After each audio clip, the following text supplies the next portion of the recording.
جی دوستو، میں ہوں عبدالباسط اور آپ دیکھ رہے ہیں کلائڈو اسکوپ۔ گزشتہ روز 3 مارچ کو اسلام آباد ہائی کورٹ نے بھارت کو 13 اپریل تک کا وقت دیا ہے کہ وہ کلبھوشن جادیو کے لیے اپنا وکیل مقرر کر لیں، اور بھارت ہم جانتے ہیں کہ لت و لال سے کام لے رہا ہے۔ کلبھوشن جادیو کو پاکستان نے بلوچستان سے گرفتار کیا تھا مارچ 2016 میں۔ اس کے بعد ملٹری کورٹ میں اس پہ مقدمہ چلا، اور 10 اپریل 2017 کو اس کو سبورشن اور ٹیررزم اور ایسپیوناج کے میں سزائے موت سنا دی گئی۔ پھر مئی کے مہینے میں 2017 ہی کو بھارت اس معاملے کو international court of justice the Hague لے کر چلا گیا۔ بھارت کا کہنا یہ تھا کہ پاکستان نے جو اس کی انٹرنیشنل کمٹمنٹس ہیں under the Vienna Convention on Consular Relations 1963 کا، اس میں آرٹیکل 36 بڑا کلیئر ہے کہ ان معاملات میں کانسولر ایکسیس ہونی چاہیے۔ تو چونکہ پاکستان نے کانسولر ایکسیس نہیں دی، اور تو یہ سارا جو کیس ہی ہے یہ ٹھیک نہیں ہے، اور انہوں نے آئی سی جے سے یہی استدعا کی کہ سارے کیس کو انویلڈ قرار دے دیا جائے، کیونکہ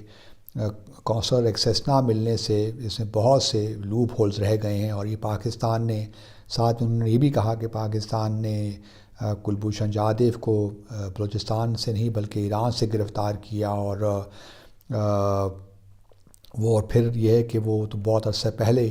اپنی سروس سے ریٹائر بھی ہو گیا تھا اور وہ بزنس کرتا تھا۔ لیکن ہم جانتے ہیں کہ وہ کلبھوشن جادیو 2003 سے پاکستان آ جا رہا ہے چابہار سے، اور جب اس کو گرفتار کیا گیا تو اس کے پاس 2 پاسپورٹ تھے، ایک تو اس کے اپنے اصلی نام پہ کلبھوشن جادیو کے نام سے، اور دوسرا حسین مبارک پٹیل کے نام سے۔ تو اس سے صاف واضح ہوتا ہے، اور پھر شواہد بھی ہیں، اس نے کنفیس بھی کیا ہے۔ تو کوئی وجہ نہیں تھی پاکستان کے لیے کہ وہ اس سے مقدمہ نہ چلاتے، اور عدالت کے لیے کوئی وجہ نہیں تھی کہ اس کو سزائے موت نہ دیتے۔ اب بھارت نے جب یہ معاملہ لے کر گیا تو تقریباً پھر ہماری لیگل ٹیم بھی وہاں تھی، بھارت کی تھی، آرگومنٹس ہوئے، کاؤنٹر آرگومنٹس ہوئے۔ تو ہم نے وہاں پہ یہی بتایا کہ جی پاکستان اور بھارت کے درمیان ایک بائیلیٹرل معاہدہ بھی ہے 21 مئی 2008 کا، جس کے تحت جو اس قسم کے معاملات ہیں، اگر کوئی سیکیورٹی معاملات میں گرفتار ہوتا ہے تو اس میں کانسولر ایکسیس جو ہے وہ آٹومیٹک نہیں ہوتی، وہ میرٹ کی بنیاد پہ ہوتی ہے، کیس بیسس پہ کی بنیاد پہ اس پہ ڈیسیشن ہوتا ہے۔ تو آئی سی جے نے بہرحال فیصلہ پھر یہی لیا کہ چونکہ انہوں نے یہ نہیں کہا کہ کیس ٹھیک چلا نہیں چلا، فیصلہ ٹھیک ہوا کہ نہیں ہوا، انہوں نے یہی کہا کہ چونکہ پاکستان نے کانسولر ایکسیس نہیں دی تو ممکن ہے کہ اس میں کچھ لوپ ہولز رہ گئے ہوں، تو ہم پاکستان پہ ہی چھوڑ دیتے ہیں کہ وہ کس طرح اس کو ایفیکٹیولی ریکنسیڈر کرتا ہے اور ریویو کرتا ہے سارے معاملے کو۔ انہوں نے ہمیں کہیں یہ سجیسٹ نہیں کیا کہ آپ اس طرح یہی ایک کام کیجئے، تو انہوں نے ہماری ماں پہ ہی چھوڑ دیا۔ اب جو ہے اس کے بعد پھر ہم نے کانسولر ایکسیس بھی دی بھارت کو، کلبھوشن جادیو سے ان کی والدہ اور ان کی بیگم بھی ملنے آئیں، اور پھر ہم نے اور بھی 2-3 بار کانسولر ایکسیس دینے کی بھی کوشش کی، لیکن بھارت وہ کانسولر ایکسیس ان سے ملنے کو بھی تیار نہیں ہے۔ وہ چاہتے ہیں کہ ہمیں اکیلے ملنے دیا جائے اور کوئی وہاں موجود نہ ہو پاکستانی آفیشل۔ اب ہم جانتے ہیں کہ کس طرح ہم یہ کر سکتے ہیں، کسی ڈیفینس اٹیچے کو بھارت کے یا سفارتکار کو یا انٹیلیجنس کے بندے کو کس طرح ہم اکیلے چھوڑ سکتے ہیں، کچھ بھی ہو سکتا ہے۔ تو اس لیے سنگین معاملہ ہے، تو بھارت کو ہم اس طرح کانسولر ایکسیس نہیں دے سکتے۔ اب بھارت اس کو ڈریگ کر رہا ہے ایک لحاظ سے کہ اب چونکہ ان کے ہاتھ میں آئی سی جے کی جو 17 جولائی 2019 کی ججمنٹ ہے وہ ہاتھ ان کے آ گئی ہے، تو ان کو ایک انکریجمنٹ ملی ہے، حوصلہ ملا ہے کہ اب اس معاملے کو ڈریگ ہی کرتے رہیں تاکہ معاملہ فوکس اسی طرف رہے۔ اور ان کا خیال شاید یہ ہے کہ پاکستان کے پاس کوئی ایسے شواہد موجود نہیں ہیں کہ وہ امپلیکیٹ کر سکیں کلبھوشن جادیو کو، یا بھارت کی حکومت کے ساتھ ملا سکیں اس کی ایکٹیویٹیز کو۔ تو اس وجہ سے بڑے کانفیڈنٹ ہیں اور اس معاملے کو ڈریگ کیے جا رہے ہیں، ان کا انٹرسٹ اس سے سر ہوتا ہے۔ اب جب کہ ہماری ہائی کورٹ نے کہا ہے تو ان کا وہ بضد ہیں کہ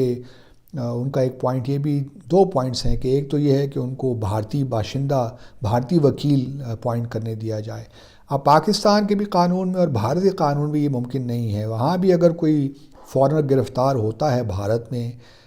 تو وہ بھارتی لائر ہی اپوائنٹ کرے گا، اس کو اجازت نہیں ہوگی کہ وہ باہر سے اپنا لائر لے کر آئے۔ اس طرح پاکستان کا بھی یہی قانون کہتا ہے، لیکن بھارت نے یہ شور مچا رکھا ہے کہ انہیں بھارتی وکیل کو ہی اپوائنٹ کرنے دیا جائے۔ دوسرا وہ یہ کہتے ہیں کہ جی ہمیں آپ ان ہنڈرڈ ان امپیڈڈ کونسلر ایکسیس دیں، جس طرح کہ ICJ نے کہا ہے۔ اب بھارت تو نہیں چاہے گا کہ اس معاملے کا جلدی فیصلہ ہو۔ دو صورتیں باقی رہ جاتی ہیں کہ بھارت کر سکتا ہے، ہم ایک ممکن ہے یہ اسٹیپس لے۔ ایک تو یہ ہے کہ کچھ عرصے کے بعد جب یہ میعاد بھی ختم ہو جائے 13 اپریل کو، تو بھارت واپس ICJ چلا جائے اور وہاں پہ ایک اور پٹیشن فائل کرے کہ جو آپ لوگوں نے فیصلہ کیا تھا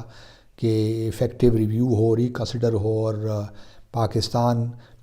ان ہنڈرڈ ان امپیڈڈ کونسلر ایکسیس دے، تو وہ پاکستان نے ابھی تک وہ نہیں کیا۔ تو یہ بھی ہو سکتا ہے کہ پھر ICJ میں دوبارہ یہ معاملہ شروع ہو جائے۔ دوسری پاسبلٹی یہ بھی ہے کہ بھارت اس کو UN سیکیورٹی کونسل لے جائے انڈر آرٹیکل 94۔ جو آرٹیکل 94 ہے UN چارٹر کا، وہ اس میں یہ ہے کہ اگر ICJ کوئی فیصلہ دیتی ہے اور ایک پارٹی سمجھتی ہے کہ دوسری پارٹی اس فیصلے کو صحیح طور پہ امپلیمنٹ نہیں کرتی، تو پھر معاملہ UN سیکیورٹی کونسل بھی لایا جا سکتا ہے۔ پھر UN سیکیورٹی کونسل کچھ ریکمنڈیشن دے سکتی ہے، کچھ میجر بھی لے سکتی ہے اگر وہ سمجھے کہ واقعی وہ جو ایک پارٹی ہے وہ ICJ کے فیصلے کو امپلیمنٹ نہیں کر رہی۔ تو دونوں پاسبلٹیز موجود ہیں۔ اب بھارت یہ کب کر سکتا ہے، یا 13 اپریل کے بعد ہی پتہ چلے گا، لیکن یہ بھی ہے کہ مئی میں جو ہے UN سیکیورٹی کونسل کی جو پریزیڈنسی ہے وہ UK کے پاس آئے گی، اس کے بعد پھر جولائی میں امریکہ کے پاس ہوگی، اور پھر دسمبر میں، چونکہ یہ بھارت بھی اس وقت UN سیکیورٹی کونسل کا ممبر ہے، تو اس کو دسمبر میں UN سیکیورٹی کونسل کی پریزیڈنسی ملے گی۔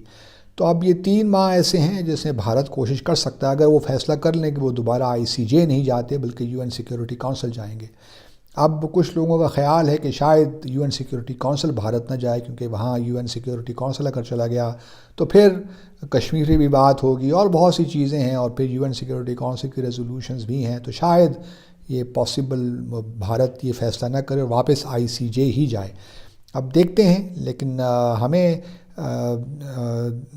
جب یہ 10 اپریل 2017 کو ہماری ملٹری کورٹ نے فیصلہ سنایا تھا، تو کلبھوشن جادھو نے پھر ایک اپیل، جو ہمارا پروسیجر ہے وہ اپیل بھی ایپلیٹ کورٹ سے ریجیکٹ ہو گئی۔ اس کے بعد جو ہے اس نے مرسی پٹیشن آرمی چیف کو سبمٹ کی، اور ابھی تک اس پہ آرمی چیف نے کوئی فیصلہ نہیں دیا۔ میں تو کہتا ہوں کہ اس پہ فوراً فیصلہ دے دینا چاہیے، آرمی چیف کو ریجیکٹ کر دینا چاہیے، تاکہ بھارت پہ بھی کچھ پریشر پڑے، اور یہ بھی واضح ہو کہ ہم نے جو بھی ہماری کورٹ نے فیصلے لیے ہیں صحیح لیے ہیں، اور پھر بھارت کی طرف بال پھینکنا بہت ضروری ہے، کیونکہ بھارت کو اس وقت ایک بڑا انکریجڈ ہے کہ اس کو ICJ کی ایک جو ججمنٹ ہے وہ ہاتھ لگ گئی ہے، اور ان کا خیال یہی ہے کہ وہ پاکستان کو کس طریقے سے ایکسپوز کر سکتے ہیں کہ یہ سارا شام تھا اور اس میں کوئی حقیقت نہیں ہے۔ اور تو ہمیں تھوڑا سا اس میں ایگریسو ہونا پڑے گا، ورنہ تو یہ کیس اس طرح ہی چلتا رہے گا، اور باقی جو معاملات ہیں پاکستان کو بار بار یہی یاد دلاتا رہے گا بھارت کہ دیکھیے ہم نے تو ICJ جاتا رہے گا، کبھی یہ کرے گا کبھی وہ کرے گا، تو سارے معاملات کو ڈیلے ہی کرے گا۔ تو تھوڑا بہت ہمیں بھارت پہ پریشر بلڈ کرنا ہے۔ اب لگتا کچھ یہ ہے کہ پریشر ہم پہ ہے، تو ہم نے اس سے نکلنا ہے، اور اس کے لیے بہتر طریقہ یہی ہے کہ میرے خیال میں کہ آرمی چیف کو اس کی جو مرسی پٹیشن ہے فوراً ریجیکٹ کر دینی چاہیے۔ اس کے بعد پھر دیکھتے ہیں کیا ہوتا ہے۔ دیکھتے رہیے کلیڈوسکوپ۔ اللہ حافظ۔